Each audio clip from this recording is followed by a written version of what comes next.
Ang sulat ni Pablo sa mga taga-Efeso, unang kabanata. Mula kay Pablo, na naging apostol ni Kristo Jesus, ayon sa kalooban ng Diyos. Para sa mga hinirang na nasa Efeso at nagpapasakop kay Kristo Jesus. Sumainyo nawa ang pagpapala at kapayapaang mula sa Diyos na ating Ama at sa Panginoong Hesus Kristo. Purihin ang Diyos at Ama ng ating Panginoong Hesus Kristo. Pinagkalooban niya tayo ng lahat ng pagpapalang espiritual at makarami dahil sa ating pakikipag-isa kay Kristo. Bago palikhayin ang sanlibutan, ay hinirang man niya tayo upang maging Kanya sa pamamagitan ng ating pakikipag-isa kay Kristo. Upang tayo'y maging banal at walang kapintasan sa harap niya.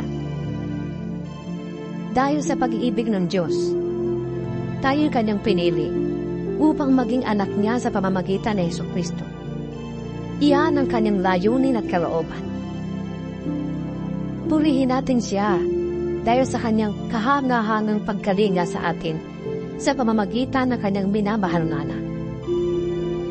Tinubos tayo ni Kristo sa pamamagitan ng Kanyang dugo at sa gayon ay pinatawad na ang ating mga kasalanan.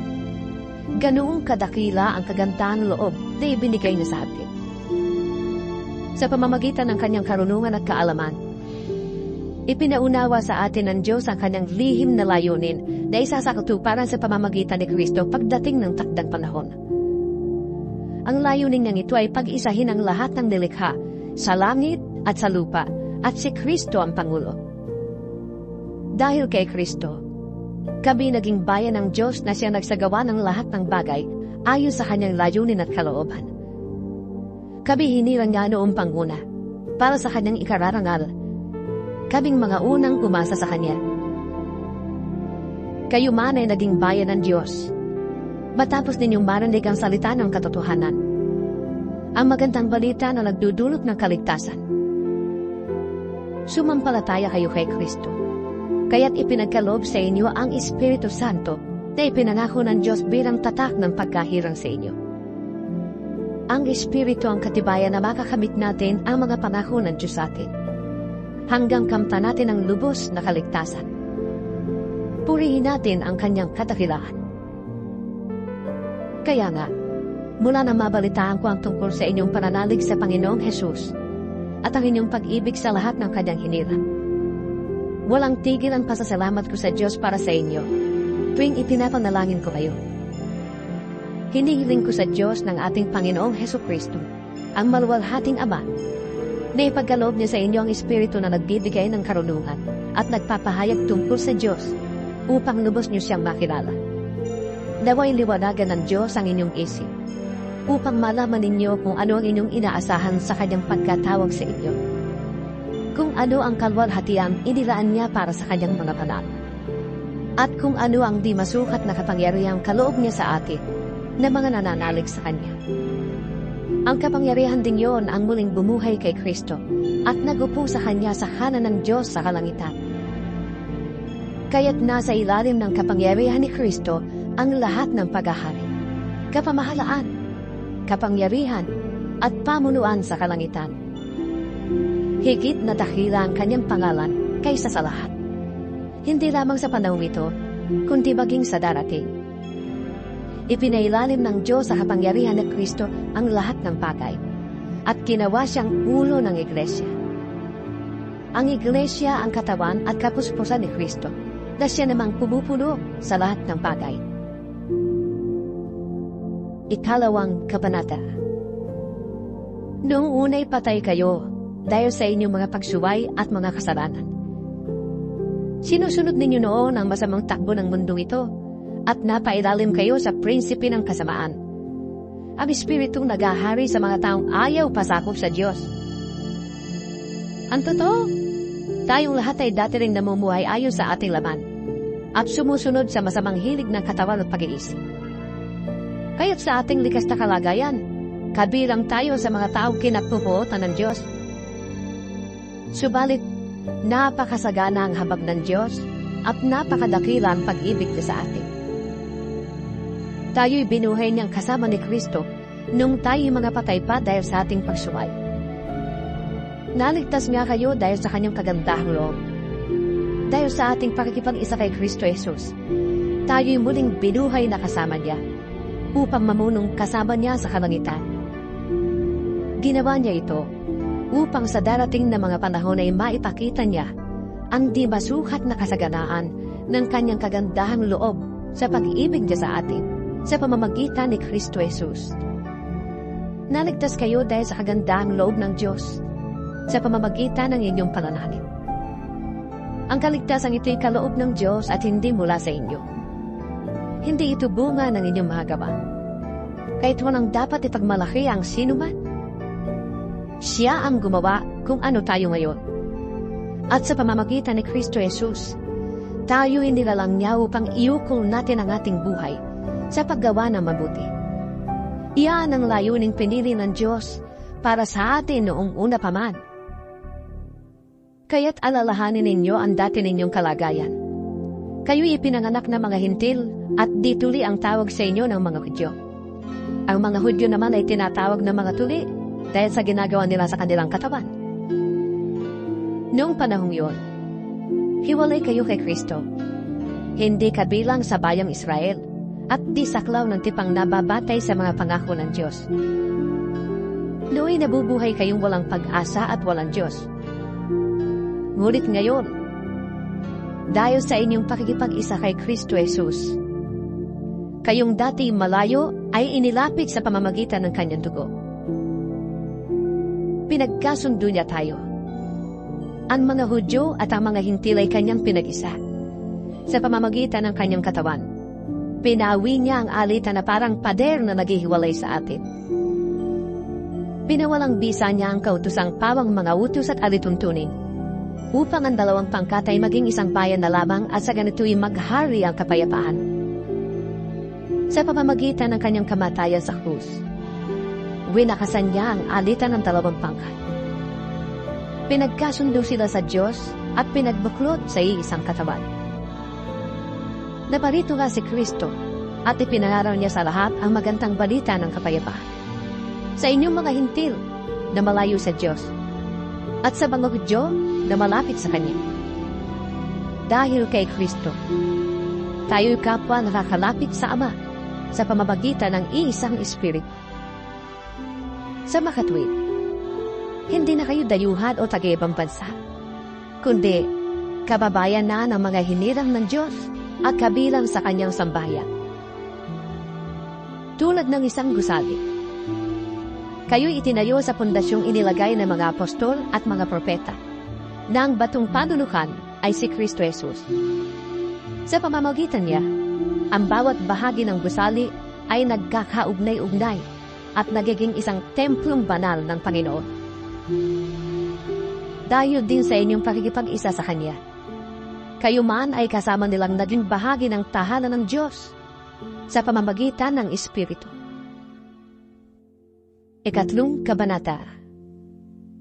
Kaya nga akong si Pablo ay naging bilanggo, dahil kay Kristo Jesus alang-alang sa inyong mga hintil. Marahil ay nabalitaan na ninyo, na dahil sa kagandahang loob ng Diyos ay pinagkatiwalaan niya ako ng tungkulin ito para sa inyong ikabubuti. Ipinahayag sa akin ng Diyos ang kanyang lihim na plano. Maikli lamang ang naisulat ko sa inyo tungkol dito, at habang binabasa ninyo ito, malalaman ninyo kung ano ang pagkaunawa ko sa lihim tungkol kay Kristo. Ito'y hindi ipinaalam sa mga tao noong mga nakaraang panahon.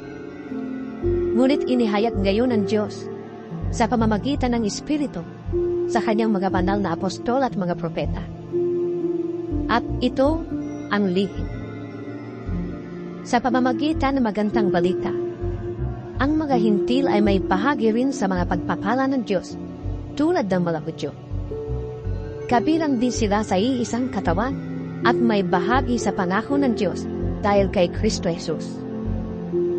Sa kagandahang loob ng Diyos, ako'y ginawa niyong tagapangaral na magandang balita. Ang tungkulin ito'y ibinigay niya sa akin sa pamamagitan ng kanyang kapangyarihan. Ako ang pinakahabak sa mga hinirang ng Diyos. Ngunit, minarapat niyang ipagkaloob sa akin ang tungkulin ito, ang mag-aral na magandang balita sa mga hintil, tungkol sa di masukat na kayamanan ni Kristo. At magpaliwanag sa lahat kung paano isasagawa ng Diyos ang kanyang lihim na plano. Sa mga nakaraang panahon, ay inilihim ito ng Diyos na lumikha ng lahat ng bagay. Ginawa niya ito upang sa pamamagitan ng Iglesia ay maipakilala ngayon sa mga pinuno at mga may kapangyarihan sa sangkalangitan ang walang hanggang karunungan ng Diyos na nahahayag sa iba't ibang paraan. Ito'y alinsunod sa kanyang layunin bago pa man likhain ang sanlibutan. Tinupad niya ang layunin ito sa pamamagitan ni Kristo Jesus na ating Panginoon. Dahil sa ating pakikipag-isa at pananalig sa Kanya, makakalapit tayo sa Diyos ng may pagtitiwala at panatagang loob. Kaya't hinihiling ko sa inyo na huwag kayong masisiraan ng loob dahil sa mga kahirapang tinitiis ko alang-alang sa inyo, sapagkat ito'y para sa inyong ikararangal. Dahil dito, ako'y lumuluhod sa Ama na siyang pinagmula ng bawat sambahayan sa langit at sa lupa. Idinadalangin ko na palakasin niya ang inyong buhay espiritual ayon sa kanyang kayamanan at kadakilaan sa pamamagitan ng kanyang espiritu. Naway manatili si Kristo sa inyong mga puso sa pamamagitan ng inyong pananalig sa Kanya. Dalangin ko na ang lahat ng inyong gawain ay nag-uugat sa pag-ibig upang maunawaan ninyo kasama ng mga hiniran ng Diyos kung gaano kalawak, kahaba, kataas, at kalalim ang Kanyang pag-ibig. At naway malaman ninyo ang pag-ibig ni Kristo na hindi kayang abutin ang pag-iisip upang kayo'y lubos na matulad sa Diyos. Sa Kanya na makakagawa ng higit pa kaysa maaari nating hilingin at isipin. Sa pamamagitan ng Kanyang kapangyarihang naghahari sa atin. Sa Kanya ang kaluwalhatian sa pamamagitan ng Iglesia at ni Kristo Jesus magpakailanman. Amen. Ika-4 na kabanata. Kaya't ako na isang bilanggo dahil sa Panginoon, ay nakikiusap sa inyo na mamuhay kayo gaya ng nararapat sa mga tinawag ng Diyos. Kayo'y maging mapagpakumbaba, malumanay at matyaga. Magmahalan kayo at magpasensya sa isa't isa. Sikapin ninyong mapanatili ang pagkakaisa na kaloob ng Espiritu sa pamamagitan ng pamumuhay sa kapayapaan bilang magkakapatid. Iisa lamang ang katawan. Iisa rin ang Espiritu. Tayo ay tinawag din sa iisang pag-asa. Tayo ay may iisang Panginoon lamang. Iisang pananampalataya at iisang bautismo. Iisang Diyos at Ama nating lahat. Siya ay higit sa lahat. Kumikilos sa lahat at nananatili sa lahat. Ang bawat isa sa atin nakatanggap ng tanging kaloob ayon sa sukat na ibinigay ni Kristo. Ganito ang sinasabi ng kasulatan. Nang umakyat siya sa kalangitan, nagdala siya ng maraming bihag at nagbigay ng mga kaloob sa mga tao. Ano ang ibig sabihin ng umakyat siya? Ang ibig sabihin niya na bumaba muna siya sa lupa. Ang bumaba ay siya rin namang umakyat sa kataas-taasan ng kalangitan upang mapuno ng kanyang presensya ang lahat ng lilikha. At binigyan niya ang ilan ng kaloob upang maging mga apostol. Ang iba na may mga propeta, ang iba ay ibanghilista, at ang iba ay pastor at guro. Ginawa niya ito upang ihanda sa pagdilingkod ang lahat ng hinirang para sa ikatitibay ng kanyang iglesia hanggang makamta natin ang iisang pananampalataya at pagkakilala sa anak ng Diyos at maging ganap ang ating pagkatao ayon sa pagiging ganap ni Kristo. Hindi na tayo magiging tulad sa mga batang madaling matangay ng sabi-sabing aral. Hindi na tayo maililigaw ng mga taong ang hanat ay dalhin tayo sa kamalian sa pamamagitan ng kanilang katusuhan at panlilinlang. Sa halip, sa pamamagitan ng pagsasalita ng katotohanan sa diwa ng pag-ibig, tayo'y dapat na maging lubos na katulad ni Kristo na siyang ulo nating lahat. Sa pamamagitan niya, ang mga bahaging pinag-ugnay-ugnay ng kasukasuan ay magiging isang katawan. At kung maayos na gumaganap ng tungkulin ng bawat bahagi, ang buong katawan ay lalaki at lalakas sa pamamagitan ng pag-ibig. Sa ngalan ng Panginoon, ito ang sinasabi ko sa inyo. Huwag na kayong mamuhay na gaya ng mga walang pananampalataya sa Diyos. Walang kabuluhan ang kanilang iniisip at wala silang pangunawa. Dahil sa kanilang kamangmangan at katigasan ng ulo, wala silang bahagi sa buhay na kaloob ng Diyos. Sila'y naging alipin ng kahalayan at wala ng kahihiyan, konti man lang. Wala silang inaatupak kundi pawang kalaswaan.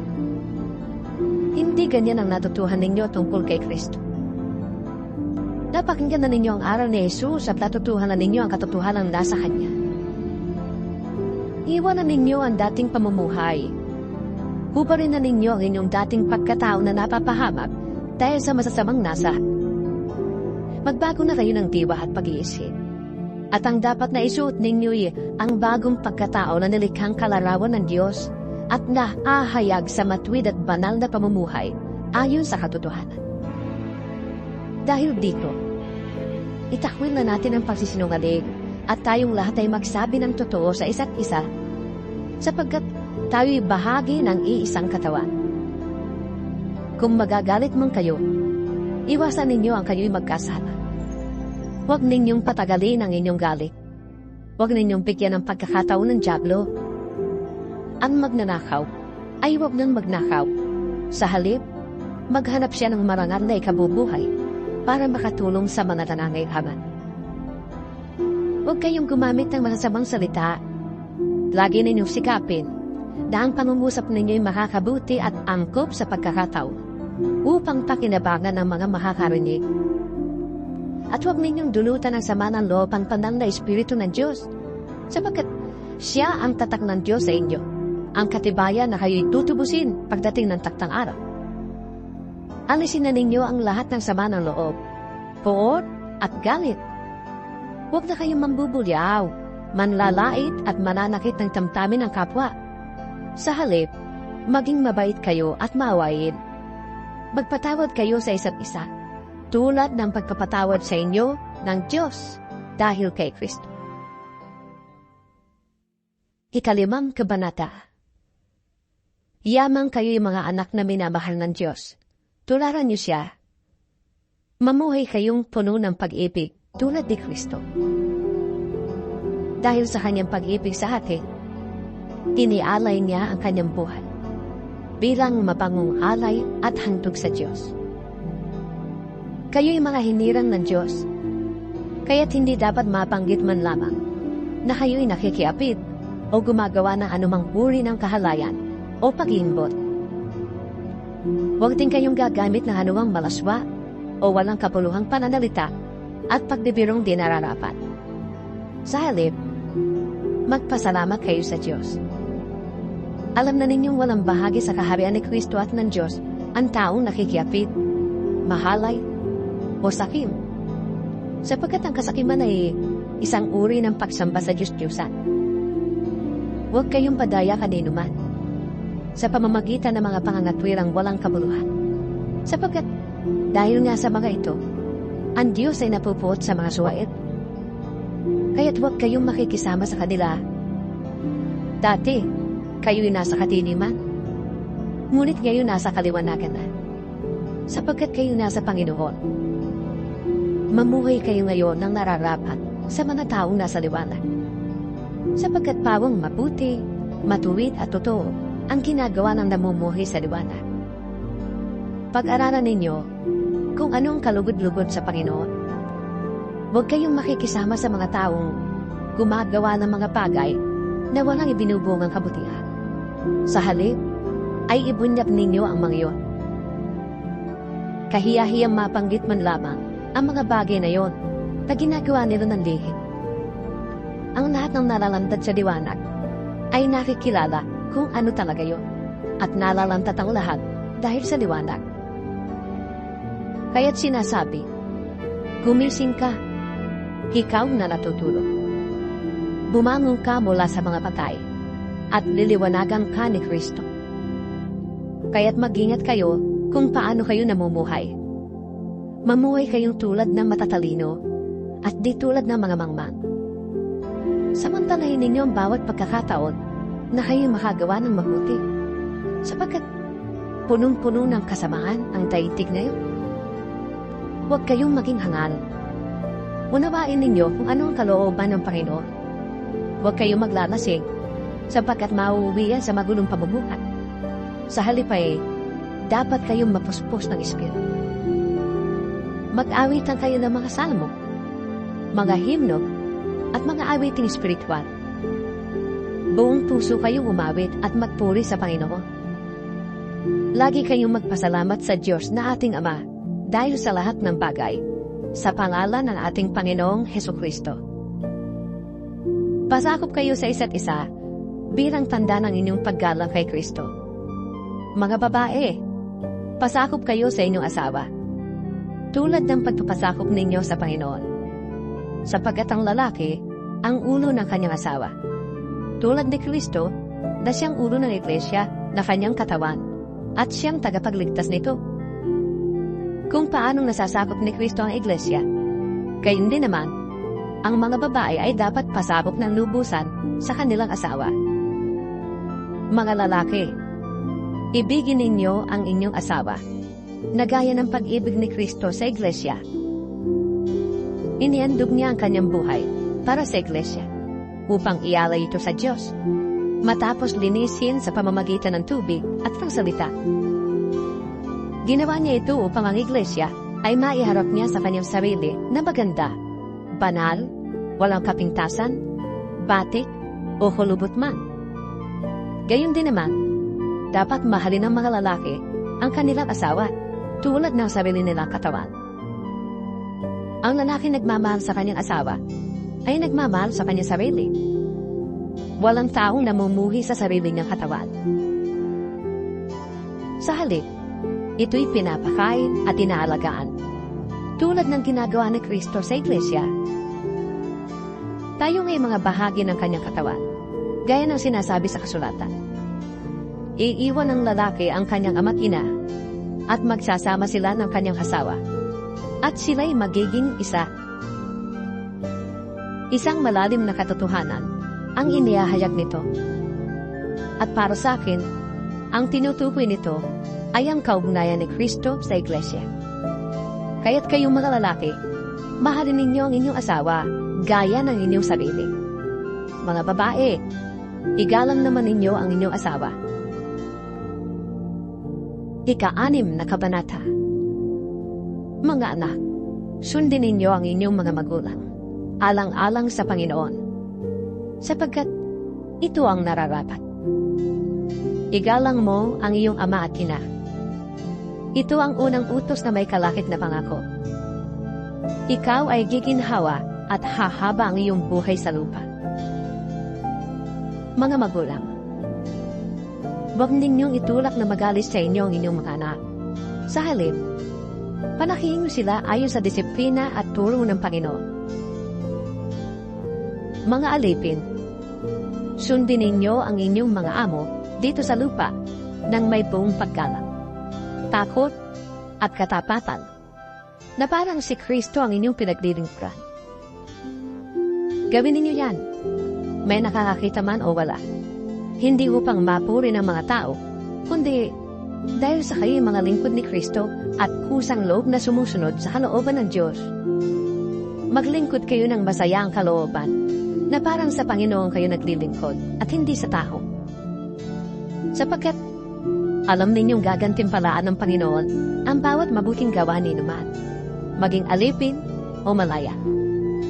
Mga amo, maging mabuti kayo sa inyong mga alipin, at huwag silang pagbabantaan. Huwag ninyong kalilimutan na kayo'y parehong alipin ng iisang Panginoon na nasa langit, at hindi nagtatangi kanino man. Bilang pagbawakas, magpakatibay kayo sa lakas na galing sa Panginoon at sa kanyang dakilang kapangyarihan. Gamitin ninyo ang lahat ng kagamitan at sandatang kaloob ng Diyos upang mapaglabanan ninyo ang mga pakanan ng dyablo. Sapagkat hindi sa tao tayo nakikipaglaban, kundi sa mga pinuno, mga may kapangyarihan, at sa mga tagapamahala ng kadilimang umiiral sa sanlibutan ito, ang mga hukbong espiritual ng kasamahan sa iyong papabrik. Kaya't isuot ninyo ang kasuotang pandigma na mula sa Diyos. Sa gayon, makakalaban kayo kapag dumating ang masamang araw na sumalakay ang kaaway, upang pagkatapos ng labanan, ay matatag pa rin kayong nakatayo. Kaya't maging handa kayo. Ibigti sa inyong baywang ang pabigtis ng katotohanan, at itakip sa dibdib ang panangga ng pagkamatuwid. Isuot ninyo ang sandalyas ng pagiging handa sa pananaran ng magandang balita tungkol sa kapayapaan. Lagi ninyong gawing kalasag ang pananampalataya na siyang papatay sa lahat ng nagtitiyak na palaso ng tiyak. Isuot ninyo ang helmet ng kaligtasan at gamitin ang tabak ng Espiritu na walang iba kundi ang salita ng Diyos. Ang lahat ng ito'y gawin ninyo na may panalangin at pagsali. Manalangin kayo sa lahat ng pagkakataon sa patnubay ng Espiritu. Lagi kayong maging handa at patuloy na ipanalangin ang lahat ng hinirang ng Diyos. Ipanalangin din ninyong ako'y pagkalooban ng wastong pananalita upang tapang kong maipahayag ang hiwaga ng magandang balitang ito. Dahil sa magandang balitang ito, ako'y sinugo at ngayon nakabilang. Kaya't ipanalangin ninyong maipahayag ko ito ng buong tapat, gaya ng nararamdaman. Si Tikwico na mahal nating kapatid at tapat na lingkod ng Panginoon, ang magbabalita sa inyo ng lahat ng bagay tungkol sa aking kalagayan at ginagawa. Kaya't sinusugo ko sa inyo upang malaman ninyo ang aming kalagayan at upang palakasin ang inyong loob. Naway ipagkaloob ng Diyos Ama at ng Panginoong Hesukristo sa lahat ng mga kapatid ang kapayapaan at ang pag-ibig na kalakip ng pananampalataya. Ang pagpapala ng Diyos ay sumainyo lahat. Sa inyo na umiibig ng walang mali sa ating Panginoong Hesukristo.